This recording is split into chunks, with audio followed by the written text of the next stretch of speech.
E eu vou falar sobre ele, sobre Jesus.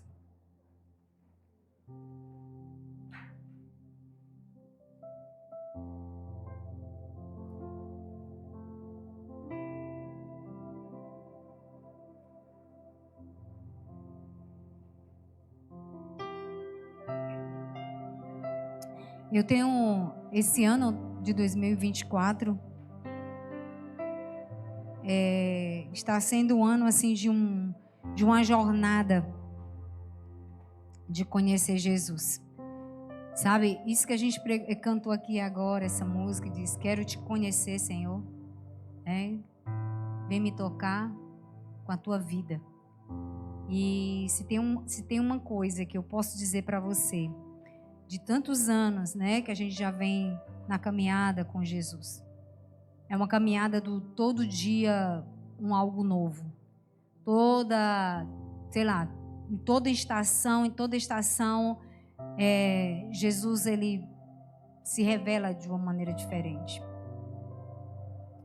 E se ele nos surpreende aqui, eu fico imaginando como será nos céus, né? Como será estar com Jesus? O que a gente vai ver, sabe? Porque a Bíblia diz que hoje a gente vê como quem vê com um espelho embaçado. Não é nítido, não é claro. Mas a Bíblia diz que nós o veremos face a face. Nós o contemplaremos, olharemos para ele, sabe? E eu fico pensando assim: meu Jesus, como é que vai ser isso?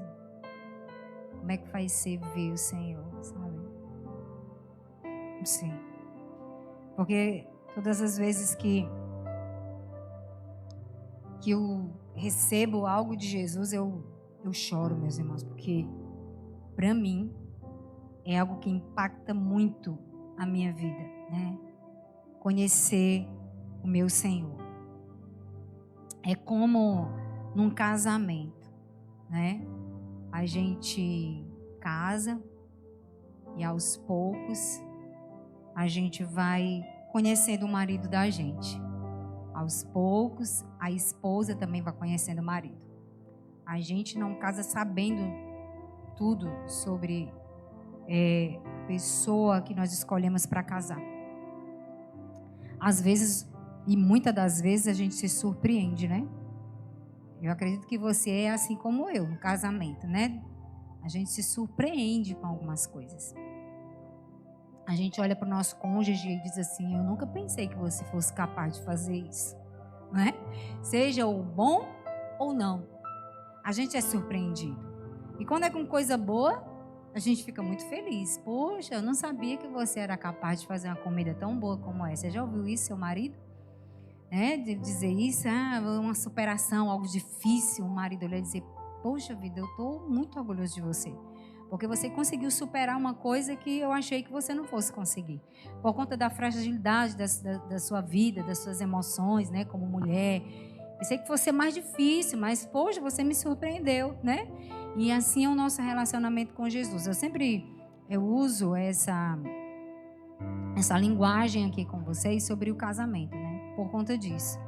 Porque no casamento a gente não só vê a manifestação das emoções, né, de sentimentos, a revelação do caráter, como a gente também vê coisas no casamento falando-se de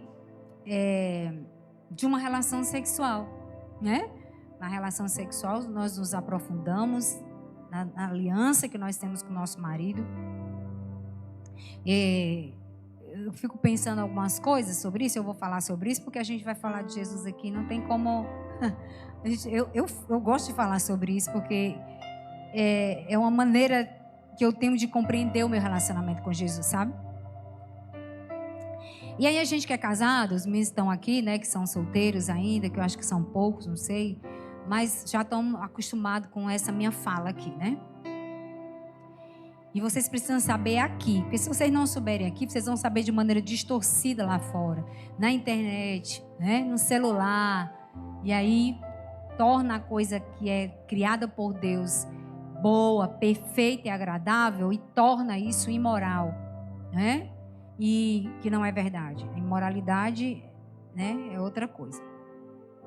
Veja bem, a gente tem um relacionamento tão íntimo, né, que a gente não costumava ter, por exemplo, quando namora. Porque quando a gente está namorando, está apaixonado, a gente quer conhecer muito mais, a gente fica tão apaixonado que a gente quer casar com a pessoa, né? Assim, né? Você vai pensando em como vai ser os filhos, enfim, essas coisas. Aí depois que casa, quem casa que não se conhece antes do casamento, né?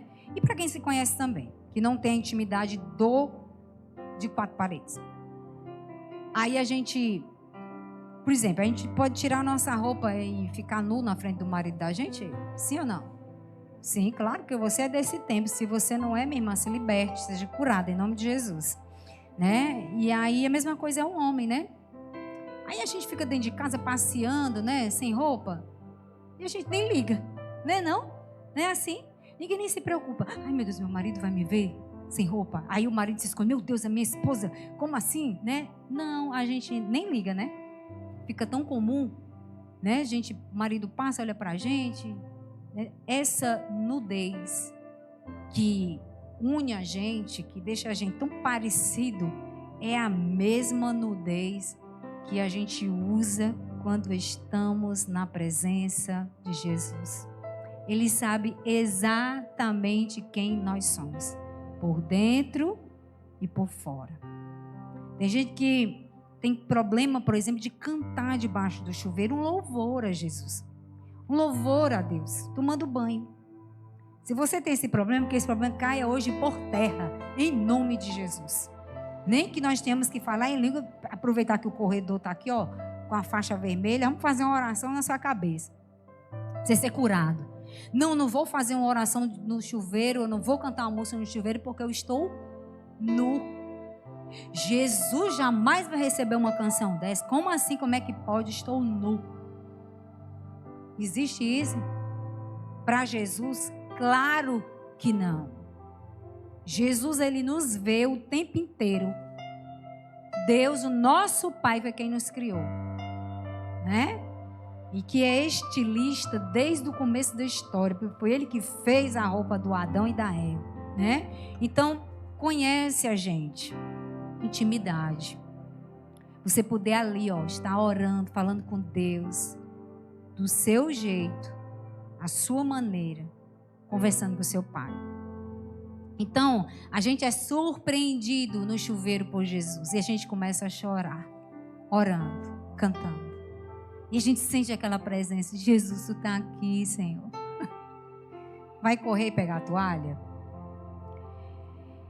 E é isso que eu tenho orado a Deus esse ano, a Jesus, pedindo a Ele. Jesus, se revela para mim, Senhor. Fala comigo, me diz quem o Senhor é. E a gente não tem como saber quem Jesus é se a gente não lê as Escrituras, não é? Porque lendo as Escrituras, a gente, quando torna essa Escritura, essa palavra real, quando ela salta para a vida da gente, aquilo torna-se uma realidade, a gente sabe que há uma conexão com aquilo que a gente ouviu sobre Ele, que Ele é assim, né? Revelação profunda, vivida por nós. E aí eu peguei o texto de Lucas 15, que é um texto muito conhecido da gente. É um texto que vai falar sobre 3 parábolas.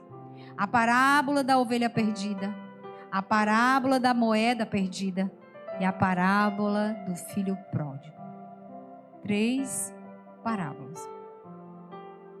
E eu escolhi uma para a gente focar mais, que é a parábola da dracma perdida, da moeda perdida. Quero conversar um pouco com vocês sobre essa parábola.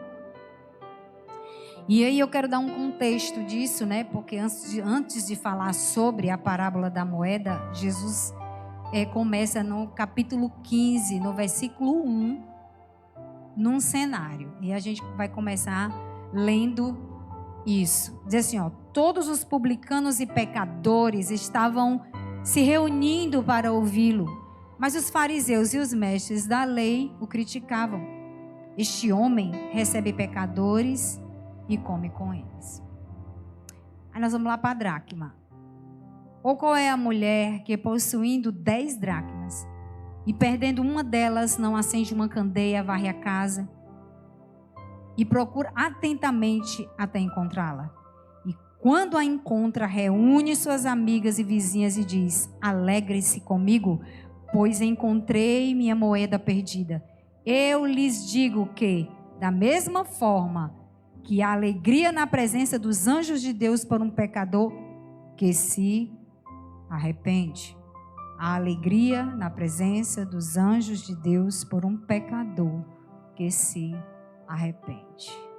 Jesus conduz essa palavra, que é a tua palavra, que saiu da tua boca. Fala conosco, nós que estamos aqui, de uma maneira especial, de uma maneira diferente, como o Senhor nunca falou com a gente. Para que a gente possa, levado por essas revelações, desejarmos estar mais perto de Ti. Querer tocar em Ti, querer conhecer o Senhor mais e mais. Desperta aqueles que dormem nessa noite. Desperta o nosso coração, porque Tu é o único que pode nos despertar em amor e santidade. Em nome de Jesus. Amém. E amém. Então o contexto, irmãos, é que Jesus está reunido com publicanos e pecadores. É isso que a palavra de Deus começa a dizer. Que ele estava comendo com eles. E naquele tempo, eu já falei isso aqui, a mesa não é uma mesa como a nossa mesa, né? Eram mesas baixas, onde as pessoas quase que se deitavam, né, para comer. E aí Jesus está num cenário como esse. Jesus está com pecadores e publicanos à mesa, conversando com essas pessoas, comendo com essas pessoas e bebendo com essas pessoas. Então tem três grupos aqui: publicano, pecadores e os mestres e os fariseus, né? Os escribas, vamos dizer assim, estão também nesse lugar. Aqui é como se fosse um GC. A Jesus ia para as casas, as portas ficavam abertas, só os convidados sentavam à mesa, mas a porta estava aberta. Para quem quisesse fazer assim como o Maírto está ali, ó, ficar em pé, ouvindo, podia. Certo? Então era isso que estava acontecendo aqui. Foi por isso que aquela mulher entra, né, e ela se derrama aos pés de Jesus, lava os pés de Jesus com as suas lágrimas, porque a porta estava aberta para as pessoas entrarem. Então Jesus está com publicano. Quem eram os publicanos? Os publicanos eram os judeus que, para muitos, quem assistiu The Chosen vai lembrar disso, né? Que Mateus fazia isso, ele era um cobrador de imposto, né? E ele era um judeu. Então, os publicanos para os fariseus e para os mestres da lei eram traidores, porque eles cobravam impostos, né, abusivos dos próprios judeus para os romanos. Então, para o fariseu, para o escriba, o publicano era um traidor. Como assim? Participantes da mesma família, mas eles tinham mantinham essa distância. Eram judeus contra os próprios judeus. Será que acontece isso hoje? Aí, outro lado eram os pecadores. Então, quem eram esses pecadores? Se para nós hoje a gente fosse falar de pecador, como era que a gente classificaria? O que a gente dizia, hein? A gente fosse falar, quem são os pecadores hoje? São aqueles que roubam, são aqueles que matam, são aqueles que adulteram, né? São aqueles que vivem na prostituição, são aqueles que bebem, né? Que a gente encontra na esquina morto de bêbado. Oh, meu Deus, olha, é pecador demais, né? A gente olha assim. Então, os pecadores a gente enxerga dessa maneira. Mas aqui não era só isso. Aqui era como se fosse o samaritano, por exemplo. O samaritano, para o fariseu e para o escriba, era um pecador. Por quê? Porque é uma história longa, sabe? É uma história de divisão de reino lá no Antigo Testamento. Mas eles eram tão impuros para os judeus que, se, por exemplo, a sombra de um samaritano passasse e cobrisse o prato de uma pessoa comendo, aquela pessoa não podia mais comer aquela comida, ela tinha que jogar fora. Porque eles eram impuros. As crianças eram ensinadas a passar pelos lugares e quando chegar em casa, lavar as mãos, que é diferente de hoje. Hoje a gente pede os nossos filhos para lavar as mãos, porque vai sentar à mesa para comer, vem, né, pegou em alguma coisa na escola e tal. Lá não, lá naquele tempo, era porque um samaritano poderia ter passado e se escorado em alguma coisa. E aí eles passassem a mão onde o samaritano passou. Menino, tu passou por onde? Olha, lava a mão, porque pode ser que tu esteja impuro. Pode ser que tu tenha tocado no samaritano. Tocado no lugar onde ele sentou, onde ele se escorou. Lave sua mão. Por quê? Porque naquele tempo não tinha garfo, faca, nem colher. Eles comiam com a mão. Então, se pegasse no samaritano, pegasse na comida e botasse na boca, entrava pela boca a impureza. Por isso que Jesus diz: vocês limpam o prato que comem. Mas o problema não é o que entra, né, pela boca. Olha só, Jesus tratando essa questão da diferença, da separação deles com o samaritano. É por isso que Jesus diz: é necessário que eu passe por Samaria. Porque só ele podia romper com esse muro de separação. Então Jesus está dizendo aqui, ó, que ele está sentado com esse povo, com publicano que cobra imposto, sendo judeu, contra o próprio judeu, e com samaritanos. Mas olha a diferença. E eu quero que você se ligue no que eu estou explicando, que eu estou dizendo aqui, contando um pouco de história aqui. Mas eu quero que você se ligue com isso, porque é Jesus que é a boa notícia. Jesus, ele é o centro agora dessa pregação.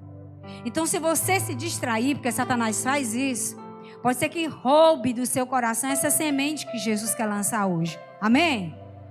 Então, Jesus, ele é o centro nessa hora aqui, dessa mesa e dessa conversa que a gente está tendo aqui. Tá certo? Ele está com o publicano, ele está com pecadores. Aí tem uma diferença entre o publicano e o pecador, também e o fariseu e o escriba. A Bíblia vai dizer que o pecador e o publicano, o publicano e os pecadores, eles estavam se reunindo para quê? Para ouvir Jesus. É assim que está escrito aqui, bota aí. É assim que está escrito aqui, ó. Todos os publicanos e pecadores estavam se reunindo para ouvi-lo. É a classe impura, imunda, suja, que havia separação, guerra, confusão, contenda. Eles estavam parados ali naquela hora, se reunindo para ouvir Jesus. Aí nós vamos aqui, ó. Mas os fariseus e os mestres da lei se reuniram para quê? Censurar Jesus, criticar Jesus. Ó, mas os fariseus e os mestres da lei o criticavam. Totalmente diferente, né? Uns estavam sentados para ouvir Jesus, e os outros estavam ali para criticar Jesus. E quem era esse povo? Eram os mestres, os doutores da lei, aqueles que sabiam muito bem, minuciosamente, se a doutrina não estava sendo dada do jeito que era para ser dada. Eles estavam ali para fiscalizar a maneira como a palavra encarnada estava pregando, estava ensinando. Os mestres da lei estavam ali para pegar Jesus de alguma maneira para criticar o Senhor.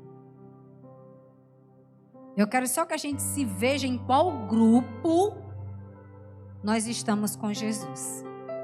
No mesmo ambiente, sentados à mesa, convidados para o banquete, convidados para a festa, quem somos nós? Aqueles que estamos sentados para ouvir Jesus, ou aqueles que estão sentados para criticar o que está sendo falado sobre Jesus? Se está sendo falado conforme tudo aquilo que está minuciosamente escrito sobre ele. E olha que eu não estou aqui fazendo nenhuma crítica a quem prega minuciosamente, como os bereanos, olhando, prestando atenção naquilo que está sendo pregado.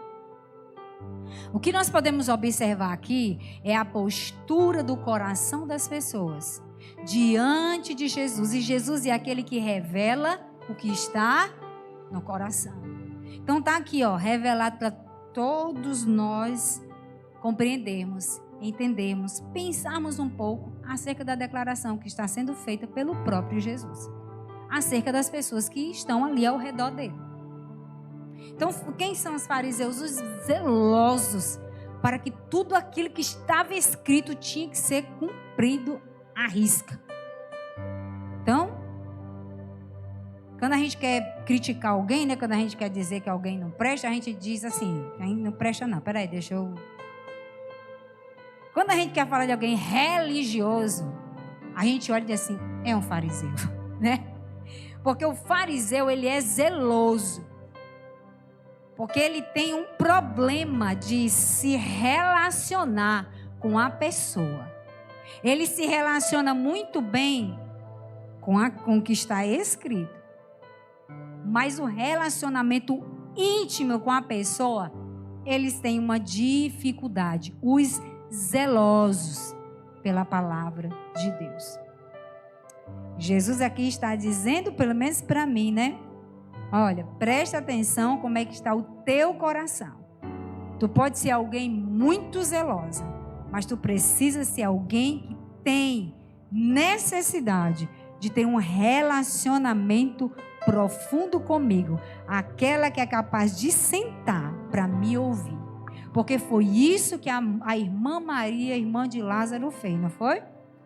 Enquanto a Marta trabalhava, estando com Jesus em casa, ela estava cheia de funções, trabalhando, olhando para Jesus, mas sem intimidade com Jesus. Aí a Maria deu uma parada e disse, não, eu vou ouvir. Eu vou ouvir para poder ver como é que esse relacionamento pode se aprofundar um pouco mais. Foi capturada, aquele coração capturado pelo Senhor Jesus. Então, esses impuros, eles se aproximavam de Jesus para ouvi-lo. E Jesus estava falando exatamente com eles. Jesus não estava falando com escriba nem com fariseu, ele estava falando para publicanos e pecadores. Então Jesus fala com você que está aqui, pecador. Ele fala, ele ama, ele cuida, ele quer estar perto, ele prepara uma mesa e chama a gente para perto. Esse é o nosso Jesus. Que não faz acepção de pessoas, que não fica escolhendo com quem pode se relacionar com ele. Não, Jesus se relaciona com qualquer um de nós aqui, com muito amor, com muito cuidado, entregando aquilo que ele tem de mais precioso, que é ele mesmo, para cada um de nós. Então, você que está aqui, sinta-se, se você não percebeu isso, um pecador remido ou não amado por Jesus. Diga aí para o seu irmão, você é muito amado por Jesus. E olha, a Bíblia diz que eles se aproximaram de Jesus para ouvi-lo, não foi? Eles não se aproximaram de Jesus para pedir. Ei, Jesus, eu tenho escutado sobre ti, que tu faz milagre, que tu cura, que tu faz maravilhas, que tu tira uma moedinha da boca do peixe. Eles não estavam ali para pedir para Jesus fazer alguma coisa por ele. Jesus, ora pelo meu filho, ora pelo meu marido, está me dando maior trabalho. Ora aí para tu fazer um milagre lá na minha casa, tirar meu marido da droga, meu marido da prostituição, meu marido, sei lá, da cachaça. Faz alguma coisa aí, Jesus. Não, os publicanos não estavam perto de Jesus para pedir nada para ele. Não está dizendo aqui que eles foram pedir nada, absolutamente nada. Eles estavam ali para ouvir Jesus. E eu digo uma coisa para você, como Jesus disse para mim. Será que pelo menos um dia na semana dá para você se relacionar comigo sem precisar pedir alguma coisa? Só sentar e ouvir o que eu tenho para falar para você. Pastor, e como é que eu escuto Jesus falar comigo? Abra a Bíblia e leia. Porque não vai vir essa palavra do céu que você está esperando. Do nada o céu se abrir, está lá uma palavra poderosa para você de Jesus. A gente se relaciona com Jesus em oração, mas a gente também se relaciona com Jesus lendo a palavra, porque a gente só sabe quem Ele é se nós lermos sobre Ele. Então o que é que eu sei nesse texto sobre Jesus? Que Jesus senta com gente que ninguém quer por perto. Certo? Jesus se senta com um pecador para conversar. Jesus se senta com quem tem um coração pronto para ouvi-lo. Jesus gosta quando as pessoas sentam com Ele para ouvir o que Ele tem para dizer. Jesus quer que eu e você sente com Ele para ouvir o que Ele tem para dizer. Porque nós só queremos que Jesus escute o que nós temos para dizer. Porque nós temos muitas coisas para dizer para Jesus. A gente pode dizer as coisas para Jesus, sim ou não? Sim. Mas nem todas as vezes há uma necessidade que a gente fique o tempo todo só dizendo coisa para Jesus. E muitas das vezes criticando Jesus. Por não ter feito o que Ele deveria ter feito do jeito que a gente gostaria que Ele tivesse feito, mas Ele não fez. Por que, Senhor, Tu não fez? Então Jesus, Ele gosta de pecadores, Ele senta com pessoas que pecam, e Ele quer que as pessoas que sabem quem Ele é, sentem para ouvi-lo. Então conversa com Jesus e escuta também sobre Ele, quem Ele é. Ele é amor. E Ele está aqui dizendo isso para a gente, que Ele é amor. Então ninguém pediu para prosperar, ninguém pediu para ser curado, ninguém pediu para fazer milagre. Eles estavam ali, assentados à mesa com Jesus, para ouvi-lo. Outra coisa, eles estavam comendo com Jesus. E tu já pensou, eu não te disse aqui no começo, que se um samaritano pegasse numa coisa e desse, você tocasse no samaritano pecador, você não podia comer com a mão, né? Falei? Pronto, agora tu imagina Jesus sentado nessa mesa, comendo o pão dado por um samaritano. E quem é que estava observando isso? Os fariseus e os escribas. Os mestres da lei. Ele está comendo, olha só. Ele pegou o pão da mão do samaritano. Ele é impuro. Como é que ele diz que ele é o filho de Deus? Deus não aprova isso. Que entra pela boca desse homem é igual a mulher. Se ele soubesse quem é essa mulher. Então os fariseus sabiam de tudo. Eles estavam ali observando aquela mesa e Jesus está com um pecador. Jesus está comendo com o pecador. Está recebendo pão e vinho da mão do samaritano e do publicano. Porque numa mesa a gente não distribui as coisas que a gente come. Acontece isso na sua casa? Ei, me passa aí o arroz. Ei, me passa aí a carne. Né? E aí fica passando. Tem gente que é tão íntimo, né? Que bota o garfo dentro do prato da gente. Né? E diz, deixa eu provar aí um pouquinho. Ou então prova e depois com a mesma colher bota no mesmo canto e bota na boca da gente. Prova aí, ó. Tá bom, né? Já pensou? Jesus pegando uma taça de vinho, tomando, aí ei, Jesus, me dá um pouquinho desse teu vinho aí, por favor. Aí, pá, o publicano. Aí Jesus, ei, me dá essa taça aqui de novo, rapaz, igual o bebê, pá. E o escriba e o fariseu louco, olhando o que Jesus estava fazendo.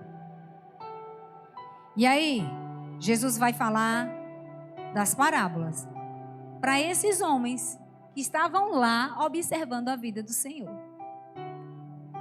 E pega isso, vai pegando e vai logo rompendo as barreiras, tudinho na cabeça da gente, né? Que a gente tem acerca de Jesus. E aí eu entro na parábola da dracma perdida. Porque, na verdade, Jesus sendo alvo das críticas do fariseu, Jesus ele vai para uma defesa.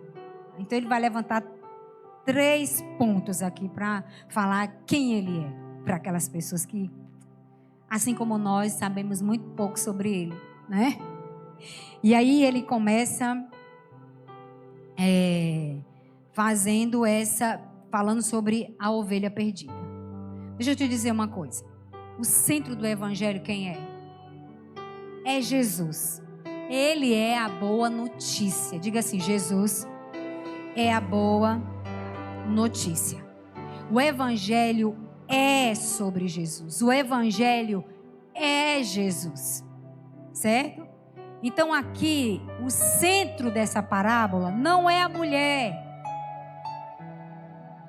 Não é a dracma. Hoje a gente até falou sobre isso, Olímpio, acho que foi hoje, não foi, Adriano? E eu disse, olha só, vou pregar sobre a dracma. Olímpio falando, a gente conversando. E não é a dracma. Não é a dracma perdida a questão aqui. A questão aqui é sobre Jesus. Não é a ovelha perdida. É o pastor que vai procurar a ovelha. Não é a parábola do filho pródigo. É a parábola do pai que recebe o filho de volta. É sobre ele. Certo? Então aqui, ó, na moeda, é sobre Jesus. E Jesus ele vai fazer essa comparação. Diz, olha, eu sou como uma mulher. E eu vou falar sobre isso porque eu sou uma mulher, né? Então ele vai dizer, olha, eu sou semelhante a uma mulher. Uma mulher, quando ela está limpando a casa, a gente não conhece a nossa casa. Agora pede um marido da gente para ir procurar alguma coisa dentro de casa. Ei, diga assim pro pastor, traz ali assim para mim. Aí ele pergunta, onde é que está isso? Né? Onde é que está isso? Dentro de casa. A casa é minha e dele. Mas ele não sabe onde é que está. Tira aí, ó. Ontem a gente foi para minha mãe, né? E eu disse, tira o refratário aí, que eu vou fazer. Aí o negócio tal, tira daí. Aí ele tá onde? E a minha casa é enorme. Quem conhece aqui sabe. Né? Aí eu está aí no armário. Tá onde? Está aí na parte, eu tenho que dizer, no armário, a parte de baixo, a primeira, a segunda porta, a primeira porta, né? E aí ele vai procurar. Então assim, o que é que Jesus está se comparando a uma mulher? Porque nós somos bem detalhistas dentro da nossa casa, não é? Se a gente perder alguma coisa dentro de casa, meu irmão, a primeira coisa que a gente faz é revirar tudo até achar. Nós somos assim. Rapaz, uma vez eu perdi um dinheiro, eu fiquei, poxa vida, podia perder qualquer coisa, vamos perder o dinheiro, não me lembrava onde é que eu tinha colocado. Lá e vai a luta, porque você vai tirar todas as roupas, você joga em cima, você desarruma tudo para você poder encontrar e depois você vai botar tudo no lugar de novo. Então ele está dizendo isso. Olha, eu sou como essa mulher. Eu sou cuidadoso, diligente, quando eu quero procurar alguém. Quando eu estou procurando uma pessoa. Nós procuramos objetos dentro de casa, mas Jesus está procurando as ovelhas perdidas dentro da sua casa. Porque, só abrindo parênteses, a gente pensa que a gente é de Jesus hoje, quando a gente aceita Ele como Salvador da nossa vida. Não é assim que a gente pensa? Jesus me encontrou hoje. Olhe para o seu irmão e diga assim: antes da fundação do mundo, Ele já te conhecia. Agora me diz uma coisa: o que é que tu procura dentro da tua casa? Como é que tu vai procurar algo na tua casa que tu não conhece? Tu só vai procurar aquilo que você conhece, né? Porque quando você acha, primeiro você só procura o que conhece. Depois você só procura o que é seu. Está dentro da sua casa. Você está procurando aquilo que é seu. E para procurar o que é meu, eu preciso conhecer. E quando eu encontro aquilo, eu estou dizendo, aquilo ali é meu. É direito meu. Não era meu? Estava perdido? Fui procurar. Então a moeda era daquela mulher. É minha. Jesus está dizendo, olha, eu estou procurando. Por quem já é meu. Eu sei quem é. Conheço pelo nome. Vou procurar. Vou achar. Porque conheço exatamente quem é essa pessoa. Então você que está aqui, se sinta privilegiado pelo um Deus que se fez homem, que habitou entre nós, que te conhece antes da fundação do mundo e disse, agora eu vou buscar. Eu vou encontrar, porque é meu. Então você é dele. Eu sou dele. E ele se compara a essa mulher com todo esse cuidado de nos encontrar. Meu Deus, como isso, para mim, na minha cabeça, muda tanta coisa. Sabe por quê? Porque a gente às vezes se considera alguém tão sem importância. Principalmente quando a gente tem que lidar no dia a dia com pessoas que desprezam a gente, que humilham a gente, que rejeitam a gente, que abandonam a gente, que fala mal da gente, que deseja mal para a gente. Aí quando a gente se depara com Jesus, a gente diz, Jesus, tu é diferente de todo mundo. Tu não é igual a ninguém, nem meu pai, nem minha mãe, nem meus irmãos. Ninguém nessa terra é igual a Jesus. Porque mesmo eu e você perdidos, longe, destituídos da glória de Deus, Jesus disse, eles são meus e eu vou procurá-los até encontrá-los. E foi isso que ele fez com você, meu irmão. Foi isso que ele fez comigo. Isso é um privilégio muito grande. Jesus precisava nascer. Jesus veio, nasceu, viveu para que nós pudéssemos nos encontrar com ele. Aí a Bíblia vai dizer que quando ele encontra, ele faz uma festa.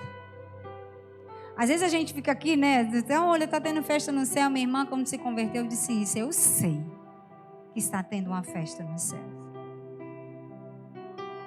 E Jesus, ele diz isso, olha, eu quero fazer uma festa porque eu quero dizer para vocês que, sendo pecadores como vocês são, eu quero compará-los a uma moeda para dizer para vocês o quanto vocês têm valor. Porque se tem uma coisa que a gente dá valor, é a dinheiro. Pergunta aí pro teu irmão, tu gosta de dinheiro? Gosta, né? Chega a dar vontade de rir quando a gente fala de dinheiro. A gente queria que houvesse no Natal uma festa no céu de dinheiro, assim, derramando sobre nós. Presente de Deus. Então, Jesus, ele ama a gente tem tanto valor para ele que ele nos compara com uma moeda. Eu quero dizer para vocês que vocês têm valor. Quando eu encontro vocês, eu faço uma festa. Eu reúno todo mundo e disse, vamos celebrar. Jesus era festeiro, Jesus era alegre. Porque uma coisa, irmão,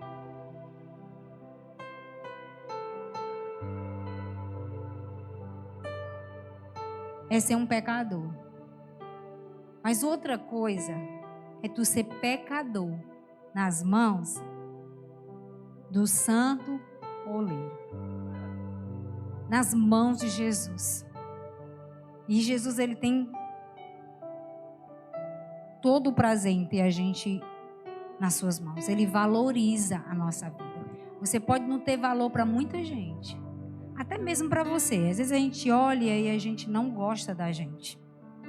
A gente não dá valor àquilo que a gente tem, quem a gente é, né? Mas Jesus valoriza os pecadores que estão em sua mesa e faz uma festa com eles. Jesus celebra a nossa vida. Sabia disso? Jesus celebra a tua vida. Por isso nós não temos motivos reais, verdadeiros, profundos, para não gostar da gente, para não querer amar, correr para os braços de Jesus, porque Ele ama e valoriza cada um de nós aqui, do jeito que a gente é, para nos transformar à semelhança dele. E Ele tem poder para isso. E Ele sabe fazer isso. Jesus, Ele era o Cordeiro de Deus, Ele sabia disso, que tira o pecado do mundo. Jesus sabia que Ele carregava o amor do Pai pelos filhos.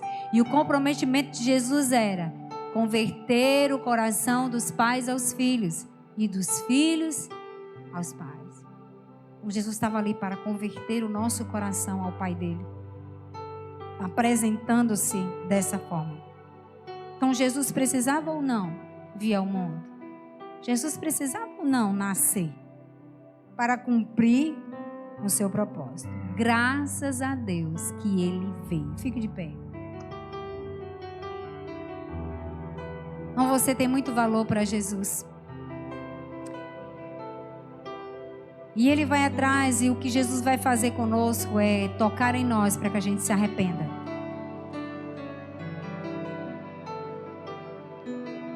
Todos nós que estamos aqui, nós precisamos nos arrepender todos os dias. Porque Jesus, Ele não veio só para salvar a gente e pronto. Nós temos um compromisso de, depois de salvos por Jesus, poder então transmitir o seu amor.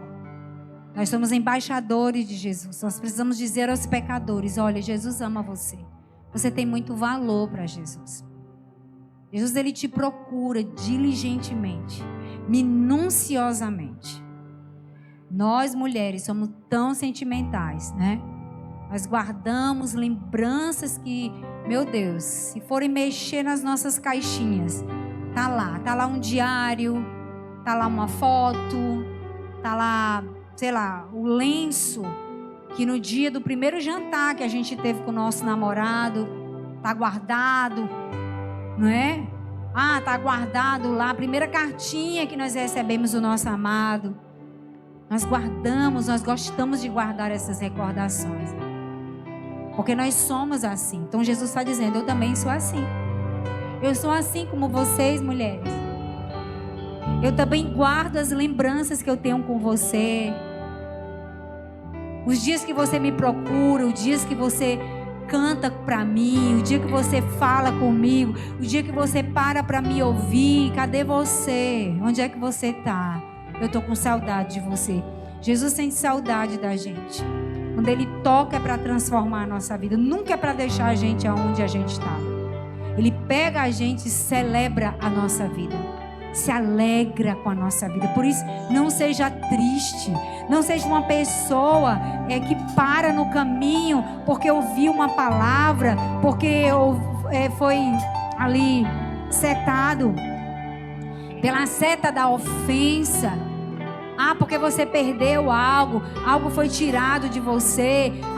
Eu estou triste, eu estou arrasado. Não, Jesus ama você. Ele está procurando por você. E Ele vai encontrar você. E Ele vai fazer uma grande festa. Se a gente pudesse ver, eu acho que Jesus, no mundo espiritual, Ele deve pegar na nossa mão e sair dançando com a gente, sabe? Você voltou. Eu acredito que Ele faz isso porque a parábola do filho perdido vai dizer isso, que o filho volta e o pai está à espera do filho. E aí Ele diz: manda matar aí um cordeiro, faz uma festa para o meu filho. Ele voltou e o pai está lá para receber e se alegrar. Todas as 3 parábolas estão trabalhando juntas para dizer para nós o quanto Jesus nos ama. Que é Ele, só Ele é esse pastor que deixa as 99 lá, tudo guardadinha, e sai à procura daquela que se perdeu. Porque se você não sabe, a ovelha é um animal muito desorientado. Se tem um animal desgovernado, desorientado, lesado, burro, é a ovelha. E é assim que nós, muitas das vezes, nos comportamos. Jesus sabe que a gente é meio assim, lelé, né? Aí Ele deixa, guarda aqui, vamos atrás aqui dos que, daquele. Ele, Jesus, faz isso com você. Às vezes a gente fica esperando que um e outro faça isso. E Jesus se manifesta assim na vida de alguém, claro. Ele não vai descer lá do céu para ir buscar você lá onde você está, longe dele. Ele vai usar alguém. E Ele usa quem Ele quiser. Às vezes a gente fica determinando de quem será essa pessoa. Jesus vai levantar para procurar aqueles que se perdem. Porque a parábola da dracma está dizendo isso. Sou eu que procuro. Jesus, é Ele que te procura. É Ele que me procura. É Ele que prepara a mesa no começo de Lucas 15. É Ele que faz todo o banquete quando Ele encontra com a gente na parábola do filho pródigo. Jesus, Ele. É Ele que precisa ser amado e adorado por nós. É dele que nós devemos esperar qualquer coisa que a gente precise. É Ele que supre as nossas necessidades. É Ele que entra nas lacunas do nosso coração e preenche com quem Ele quiser, do jeito que Ele quiser.